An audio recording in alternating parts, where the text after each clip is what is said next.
ఇకపై ఏటా DSC notification ఇస్తామని ముఖ్యమంత్రి చంద్రబాబు ప్రకటించారు. మెగా డిఎస్సీ విజేతలకు అమరావతిలో నియామక పత్రాలు అందించిన సీఎం పారదర్శకంగా డిఎస్సీ ప్రక్రియ పూర్తి చేశారంటూ విద్యాశాఖ మంత్రి లోకేష్ ను అభినందించారు. విద్యార్థుల్ని ఉన్నతంగా తీర్చిదిద్దే బృహత్తర బాధ్యతను నిబద్దతతో నెరవేర్చాలని ఉపాధ్యాయులకు సూచించారు. ఈ సందర్భంగా నియామక పత్రాలు అందుకున్న వారు అడిగిన ప్రశ్నలకు చంద్రబాబుతో పాటు లోకేష్, బీజేపీ రాష్ట్ర అధ్యక్షుడు మాధవ్ సమాధానాలిచ్చారు. మెగా డిఎస్సీ ద్వారా కొత్తగా రిక్రూట్ అయిన టీచర్లకు నియామక పత్రాలు అందజేసే కార్యక్రమం అమరావతిలో అట్టహాసంగా జరిగింది. సభావేదికకు 4 వైపులా ఏర్పాటు చేసిన ర్యాంపు మీద నడుచుకుంటూ ముఖ్యమంత్రి చంద్రబాబు అభివాదం చేశారు. చంద్రబాబు వెంట మంత్రి లోకేష్, బీజేపీ రాష్ట్ర అధ్యక్షుడు మాధవ్ కూడా నడిచారు. చంద్రబాబు, లోకేష్ కు షేక్ హ్యాండ్ ఇచ్చేందుకు కొత్తగా రిక్రూట్ అయిన టీచర్లు పోటీపడ్డారు. అనంతరం డిఎస్సీ విజేతలకు నియామక పత్రాలు అందించారు. ఏపీని విద్యారంగంలో ముందు నిలిపేందుకు కృషి చేస్తున్నామన్న లోకేష్ ఎన్నో సంస్కరణల్ని తెస్తున్నట్లు చెప్పారు. డిఎస్సీని విద్యాశాఖ ఎంతో ప్రణాళికతో నిర్వహించిందన్నారు. వైసీపీ హయాంలో ఒక్క టీచర్ పోస్టును భర్తీ చేయకుండా విద్యా ప్రమాణాలను దిగజార్చారని విమర్శించారు.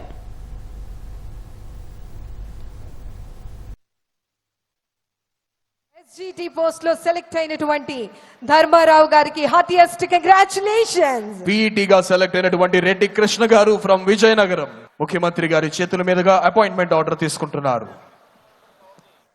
School assistant biological science from west Godavari, heartiest congratulations madam.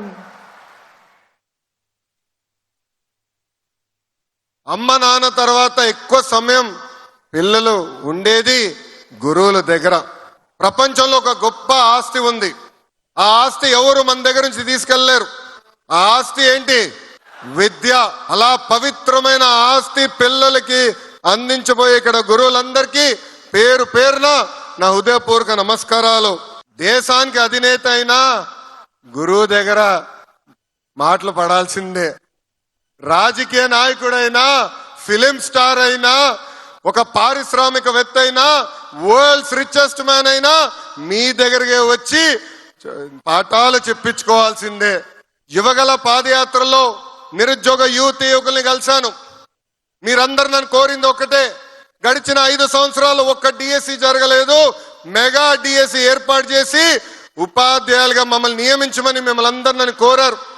ఆనాడు చెప్పా, ఓపిక పట్టండి, కూటమి ప్రభుత్వ అధికారంలోకి వస్తుంది, తొలి సంతకం చంద్రబాబు నాయుడు గారు మెగా డిఎస్సి మీద పెడతారని.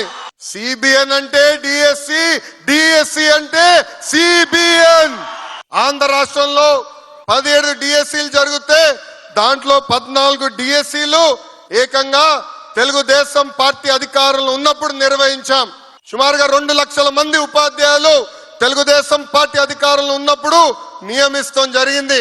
సమిష్టి కృషి వల్లనే మెగా డిఎస్సి మెగా హిట్ అయింది. 150 రోజుల్లో 150 కేసులు వేసినా ఈ రోజు మీకు ఆఫర్ లెటర్ కూడా అందించిన ఘనత ఈ కూటమి ప్రభుత్వాన్ని. బాబు షూరిటీ, జాబ్ గ్యారంటీ అనే దాన్ని నిజం చేస్తున్నానని ముఖ్యమంత్రి చంద్రబాబు స్పష్టం చేశారు. రాష్ట్రంలో 10 లక్షల కోట్ల పెట్టుబడులకు ఎంఓయూలు కుదుర్చుకున్నామన్న సీఎం 10 లక్షల ఉద్యోగాలు రాబోతున్నాయన్నారు. ప్రతి సంవత్సరం టీచర్ పోస్టులు భర్తీ చేస్తామని తెలిపారు. 15 ఏళ్లలో 14 సార్లు డిఎస్సీని పెట్టి 196,619 ఉద్యోగాలు ఇచ్చామని గుర్తు చేశారు. ఇబ్బందుల్ని అధిగమించి డిఎస్సీని లోకేష్ నిర్వహించారని ప్రశంసించారు. పోస్టింగుల కోసం పైరవీలు చేసే పరిస్థితి గతంలో ఉండేదని, కానీ టీడీపీ ప్రభుత్వంలో ఎప్పుడూ ప్రతిభ ఆధారంగానే పోస్టింగులు ఇచ్చామని తెలిపారు. విలువలతో కూడిన విద్యను అందించేలా టీచర్లంతా పనిచేయాలని సూచించారు. విద్యార్థిని కొత్త విషయాలు నేర్చుకుంటున్నాను. ఆ కొత్త విషయాలు ప్రజలకు పనికొస్తాయంటే ముఖ్యమంత్రిగా అమలు చేసే బాధ్యత ఇమ్మీడియట్ గా తీసుకుంటున్నాను. లోకేష్ గారు ఒక మాట అన్నారు, ప్రతి సంవత్సరం డిఎస్సీ పెట్టాలంటే ఇంకా మళ్ళీ చెప్పాల్సిన అవసరం లేదు, ఆటోమేటిక్ గా పర్మిషన్ ఇస్తాం. ఎన్ని ఉద్యోగాలు రిటైర్ అయితే అన్ని ఉద్యోగాలు ప్రతి ఒక్క సంవత్సరం నోటిఫికేషన్ ఉంటుందని మీకు తెలియజేస్తున్నా. ఇంకో పక్క విద్యాశాఖలో వినూత్నమైన మార్పులు తీసుకొస్తున్నారు. మెగా పేరెంట్స్ మీటింగ్ కూడా పెట్టారు. మన బడి మన భవిష్యత్తు కింద మౌలిక సదుపాయాలు కూడా ఏర్పాటు చేస్తున్నారు.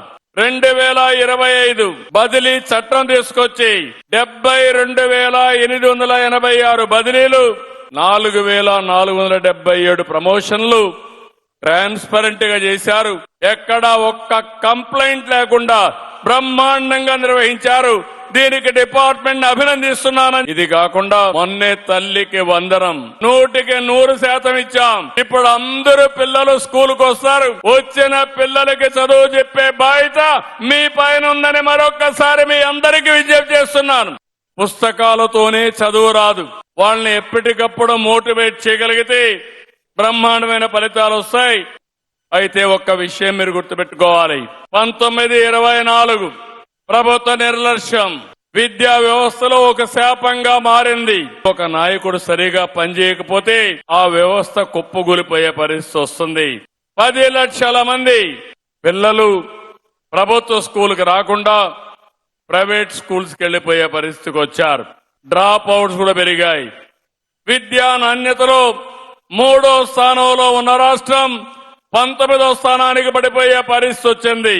ఎవరైనా మాట్లాడితే ఇంగ్లీష్ అని ఎగతాళి చేసి ప్రజలను రెచ్చగొట్టి లేనిపోని సమస్యలు తెచ్చారు. విద్యా వ్యవస్థని నాశనం చేశారని చెప్పి కూడా నేను మీకు తెలియజేస్తున్నా. ఇప్పుడు నేను చాలా గర్వపడుతున్నా. ఇటీవల మినిస్టర్ గారు నో సీట్స్ బోర్డు కూడా స్కూల్లో పెట్టే పరిస్థితికి వచ్చారు. అంటే అడ్మిషన్స్ అన్ని ఫుల్ అయిపోయినాయని బోర్డులు పెట్టే పరిస్థితికి వచ్చారు.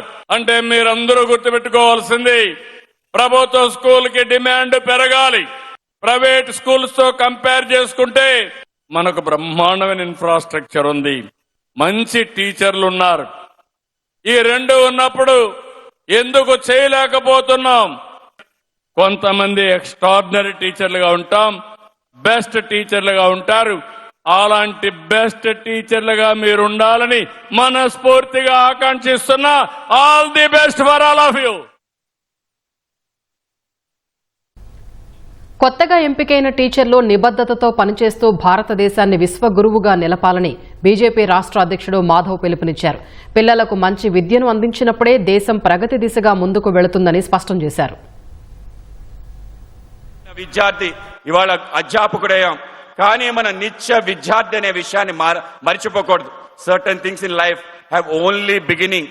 Teaching is one. ఆ విధంగా టీచర్ అనేవాడు నిరంతర విద్యార్థిగా ఉండి మనం పిల్లలకి నేర్పిస్తూ మనం కూడా నేర్చుకుంటూ ముందుకెళ్లే ఒక గొప్ప అవకాశం మీ అందరికీ వచ్చింది. కనుక మనందరం కూడా ఆ విధంగా ఆనందపడుతూ ఆ విధంగా ముందుకెళ్తూ రాష్ట్ర కేంద్ర ప్రభుత్వాలు ఇవాళ అనేక రకాల అవకాశాలు మనకి కల్పిస్తున్నాయి.